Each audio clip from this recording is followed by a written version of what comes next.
Hi అండి. అందరికీ కూడా వరలక్ష్మి వ్రత శుభాకాంక్షలు అనమాట. ఈరోజు ఇది శుక్రవారం వ్లాగ్ అండి. ఈరోజు పొద్దుటే 4:30కి అయితే లెగిసాను నేను. లెగిసి ఇల్లంతా శుభ్రం చేసుకొని తులసమ్మ దగ్గర దీపం అది పెట్టేసుకొని మందిరంలో కూడా దీపం పెట్టేసుకున్నానండి. ఇక ఆ తర్వాత అయితే ప్రసాదాలు చేయడం స్టార్ట్ చేశాను అనమాట. సో ఇక్కడ వచ్చేసి పులిహార, గారెలు, బూరెలు, పరమాన్నం, అలాగే మహానైవేద్యం కూడా సిద్ధం చేసుకున్నానండి.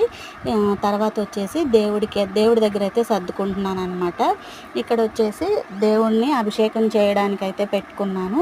అభిషేక సామాన్లు, పూలు, ఆ పక్కన పళ్ళెంలో ఉన్నవి ఏంటంటే వచ్చిన ముత్తైదువులకి తాంబూలం ఇవ్వడం కోసం అవి కూడా రెడీగా పెట్టుకున్నానండి. దేవుడికైతే అభిషేకం సామాన్లు కూడా సిద్ధం చేసుకున్నానండి. ఇగోండి శనగలు, ఇవి ప్యాక్ చేయాలన్నమాట. శనగలు, బూరెలు కూడా ప్యాక్ చేసి తాంబూలంలో అయితే పెట్టిస్తానండి. మీరందరూ కూడా పూజ ఎలా సెలబ్రేట్ చేసుకున్నారో కామెంట్ చేయండి.